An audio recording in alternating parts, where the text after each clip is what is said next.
I just feel like my skin has beaten me.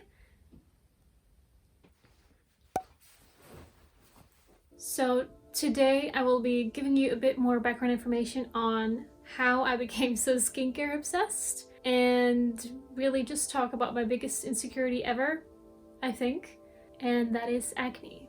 From age 8-ish, I got really bad acne, like proper teenage acne everywhere.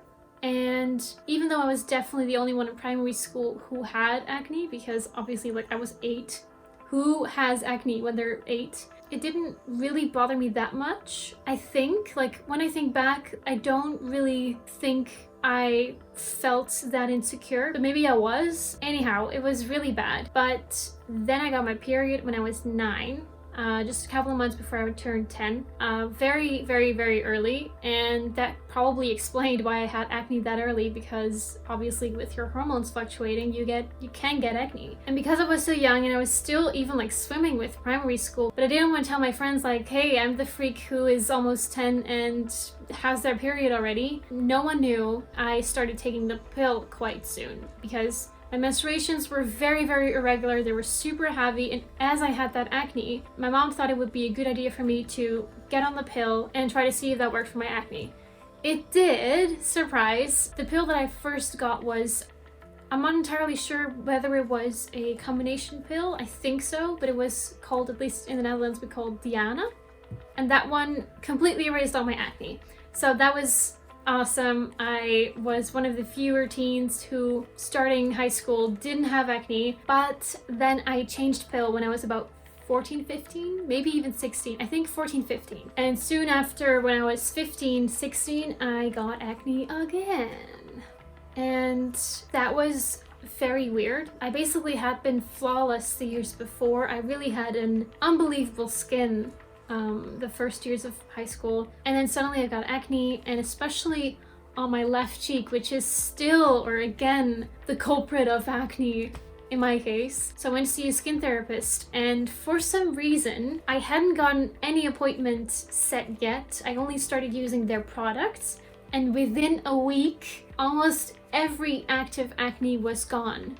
So smooth. I came in for the appointment a week later and she was like, what did you do? How is this possible?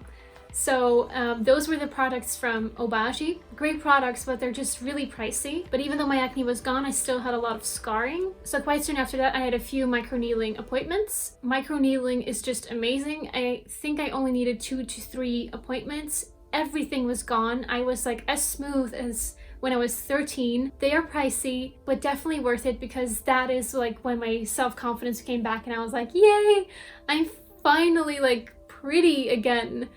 And that just made me so happy. I continued using the Obagi products, which I still like as of this day, but I'm not using that anymore. And the next couple of years, I was going through life with a perfect face.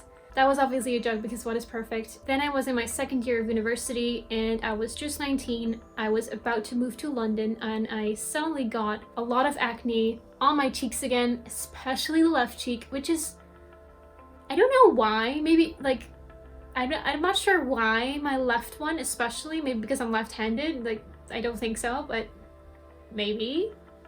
And that continued to get worse and worse and worse and worse. First I thought, okay, I moved to London. Obviously the air quality is much worse than in the Netherlands because you're in this huge city. So I thought, okay, maybe it's the air quality. Then I started looking at my diet, which was almost the same in London as it was in Rotterdam, and that didn't change.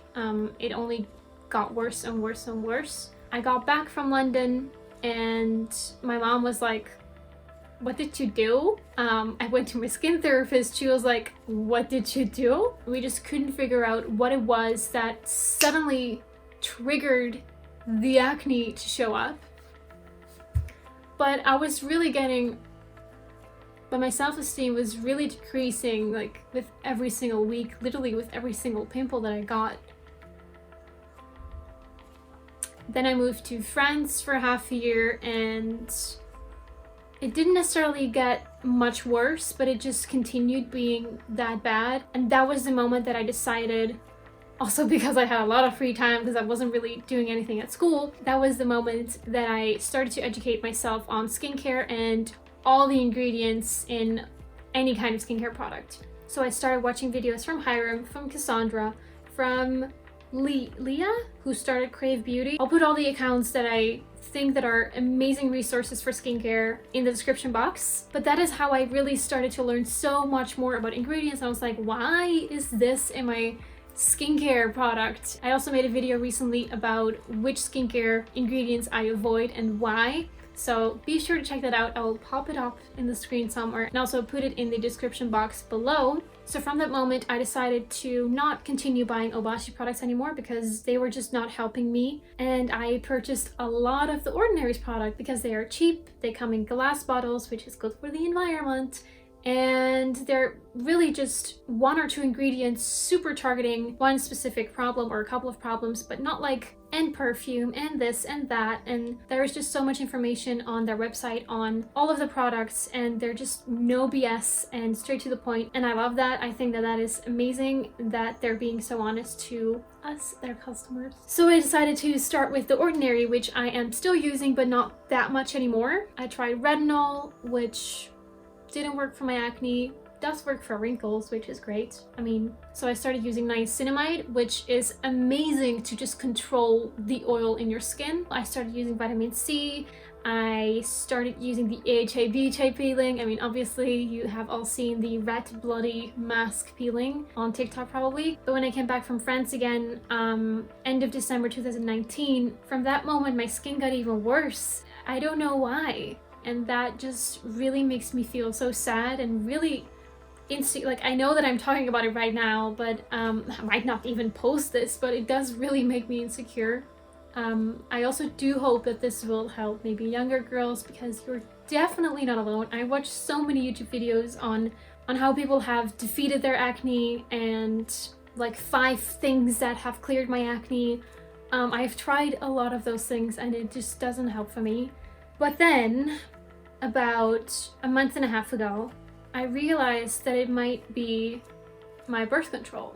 As I told you before, when I was 15, I changed pill, and basically right after I got acne, which went away, but maybe still. Then just before I went to London, like a month before I moved to London, I again changed pill. I had been on that ever since. So I looked at the 2 different pills because I still had like a box of the old one. I don't know why. And I saw that the newer one was definitely stronger than the previous one that I had. So I thought, okay, maybe it's hormones then. And maybe especially it's also dairy products, because obviously whenever you're consuming milk, you're also consuming the hormones that come from the cow, because it's meant for the baby calf. And I've been eating vegan for basically 4 years now, simply because I don't really like meat. I try to be more environmental friendly, and I've been a big fan of oat milk for years. However, about a month and a half ago, there was 1 week wherein I had lasagna twice with dairy products. I had an ice cream with 2 scones, 2 scoops. 2 scoops? 2 bolletjes. Een ijsje met 2 bolletjes. And I had tiramisu as a dessert, all in 1 week. My skin a week later, and still 2 weeks later, was insane. It just exploded over here. Like, obviously it didn't explode because I'm also not touching anything, but there were pimples and like big cysts, like really painful ones, just everywhere, and even on this side now. So I was like, what is happening? Like, what could it be? And that was really the moment when I was like, okay, so maybe it's because of the hormones in the dairy products, and also before that, the hormones from the pill. And because my face was that bad, that was the moment that I decided I have had enough, and I am really gonna be super strict vegan now. I sometimes make an excuse for example, having an ice cream with my grandma, but I was telling my grandma, I was like, see this?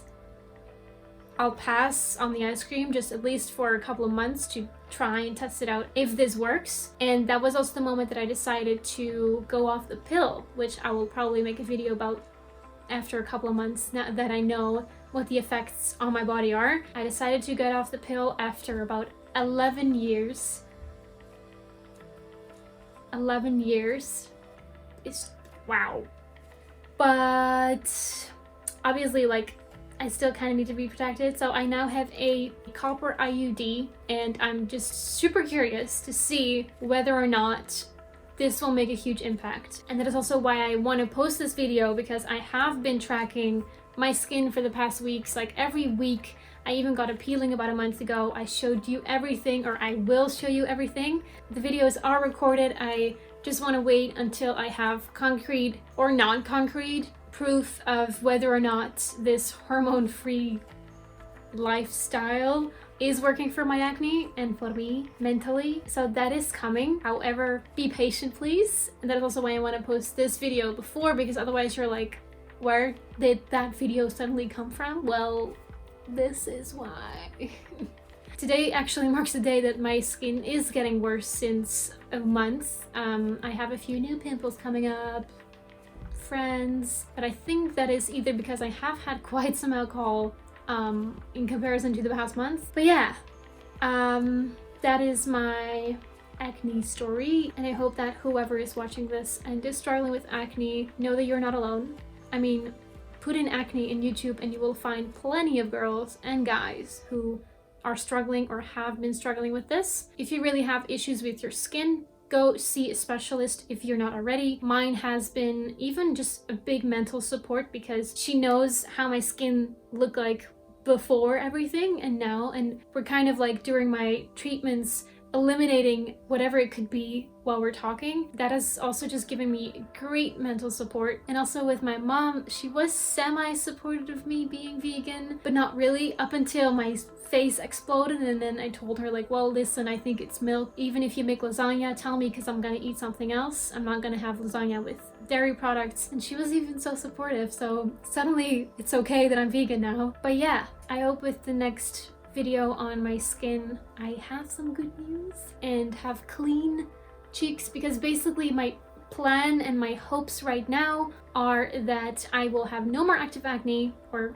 as almost nothing. Then I can just microneedle the shit out of my cheeks and feel pretty again. I definitely think that obviously you yourself are most aware of your acne. You're definitely, I mean, with everything you're your biggest critic probably, and with acne it is the same, because I know exactly where everything is, but from a distance you might not even see it that well. But especially when meeting new people, going for a job interview, going for a date, it's just always the question like, oh, will they notice and will they still like me? Obviously they're not good people if they dislike you because of your skin, because you're not your skin, you're awesome and you're so much more than that, but it's still painful.